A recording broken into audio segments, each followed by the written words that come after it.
Vamos agora falar sobre a economia, porque a prévia do PIB do Banco Central aponta uma alta de 2,41% no primeiro trimestre deste ano, mas registra uma queda em março. Para falar sobre isso, recebemos agora o Heitor de Nicola, especialista de renda variável e sócio da Aquavero. Eu queria recebê-lo, então, muito bom dia a você. Como é que você avalia, portanto, essa questão desses dados aí, na expectativa de uma maior atividade, inclusive aqui do Brasil? Muito bom dia ao senhor. Bom dia, Marcelo. Bom dia a todos os ouvintes aí da Jovem Pan. A gente tem acompanhado de perto os dados econômicos, as projeções têm dado uma melhorada, apesar da queda, como você muito bem comentou, mas à medida que os dados vão sendo divulgados, a gente vai fazendo as estimativas, como o próprio Banco Central, tanto aqui, tanto lá fora, tem feito nesse ciclo macroeconômico que a gente tem vivido. Então, basicamente, os bancos têm agido em resposta aos dados econômicos. Esse é mais um que a gente tem divulgado. Mais uma vez, uma melhora do dado, mas ainda temos muito a acompanhar e muito pela frente aí. Heitor, a pergunta agora do nosso comentarista Cristiano Vilela. Heitor, um bom dia, satisfação falar com você aqui na Jovem Pan. Heitor, nós temos aí essa prévia do PIB, né, que ela sinaliza um aumento, eventualmente ela pode ser interpretada como um fortalecimento na economia, e nós tivemos nos últimos dias também a informação de um aumento dos índices de desemprego no primeiro trimestre. Como você vê, com relação a esses últimos índices, o estágio atual, o estágio momentâneo da economia brasileira? Já tem o reflexo de algumas medidas adotadas pelo novo governo? Já demonstra algo que está sendo feito ou deixado de fazer por parte do atual governo? Certamente. Essa parte do desemprego, ela é muito atrelada ao ciclo de taxa de juros em que a gente vive.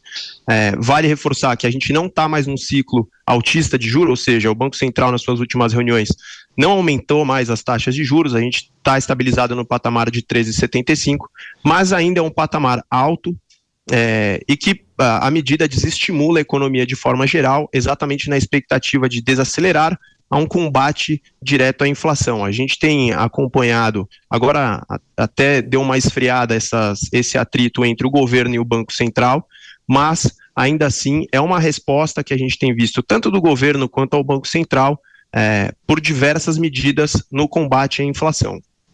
Heitor, há muitas críticas em relação ao novo arcabouço fiscal, mesmo após as mudanças realizadas pelo relator, mas nessa semana nós tivemos aí, pela primeira vez, uma demonstração da base governista em ação e então foi aprovada aí a tramitação com urgência. É justamente isso que o mercado também aguarda, que possa sair um arcabouço por mais críticas, né, que nós tivermos em relação a esse texto, mas que ele saia e que possa nortear de fato aí uma expectativa mais positiva em relação aos ânimos da economia e até fazer com que o Banco Central possa mudar o seu viés no segundo semestre? Sem dúvida, Marcelo.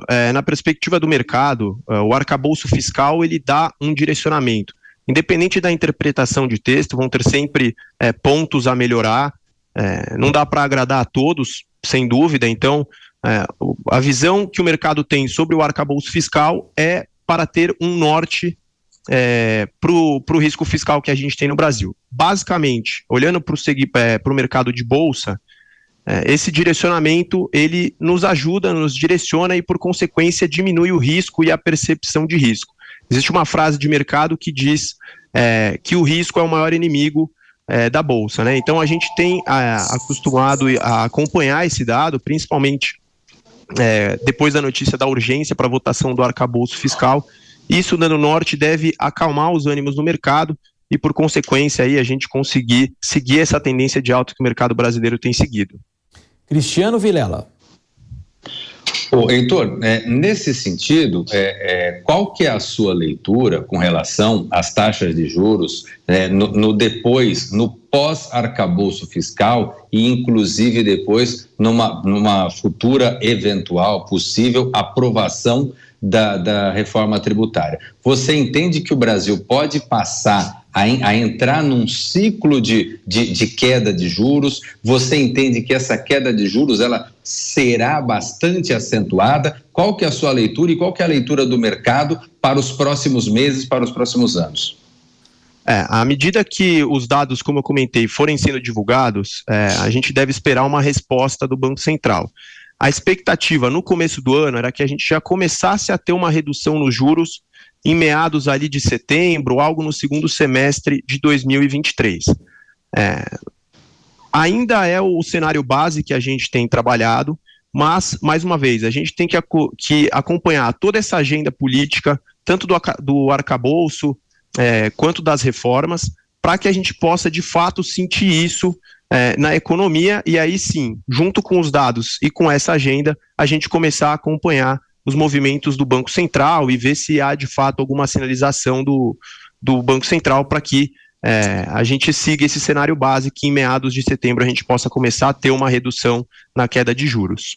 Heitor, ontem o vice-presidente da República, Geraldo Alckmin, que tem uma larga experiência justamente na política e também na própria administração, ele garantiu que é preciso, de fato, focar na reforma tributária no primeiro ano de governo. A gente sabe que há contaminação no ano seguinte, já pelas eleições municipais, a disputa política muito aberta ainda no Brasil. De fato, vocês acreditam, né? O ministro Haddad está prometendo que vai colocar os temas em discussão. Essa é a percepção, de fato, pelo mercado? A percepção é de que a expectativa é que isso seja colocado em pauta o quanto antes. A gente entende que a reforma é importante no âmbito econômico nacional, então existem muitos ruídos, muitas falas a respeito, mas a gente quer ver de fato o plano de ação, a hora que de fato essas reformas forem para aprovação ou não, né, a hora que elas forem efetivamente discutidas, aí sim o mercado deve ter uma reação mais contundente. Até o momento a gente segue acompanhando, a expectativa é que isso seja votado o quanto antes, para que, mais uma vez, a pauta política acabe dando um direcionamento melhor para o mercado como um todo. Cristiano Vilela.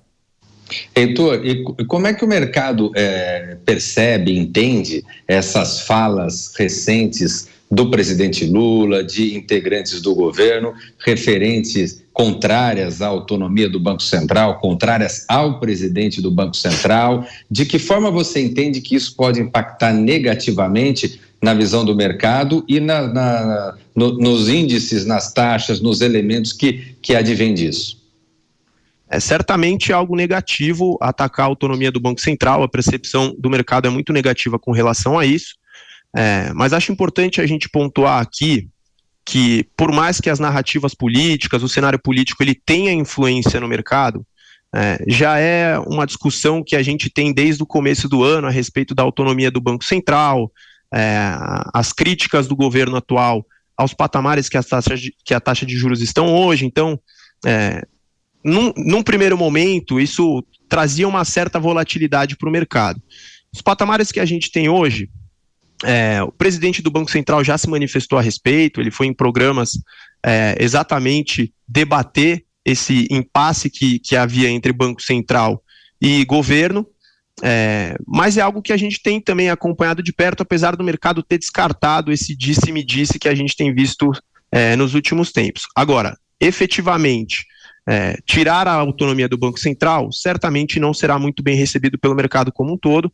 A gente tem diversos exemplos aí de países onde seguem esse mesmo modelo de autonomia do Banco Central e cases de sucesso aí. Então, a gente espera que isso siga aqui no Brasil, a gente tem acompanhado isso de perto, mas até agora o presidente do Banco Central afirmou que vai até o fim do mandato, desde que sua autonomia seja mantida. Heitor de Nicola, economista, conversando conosco aí sobre o cenário político e econômico do Brasil. Valeu, Heitor, obrigado pela sua participação. Eu que agradeço o convite, Marcelo. Precisando, estamos à disposição.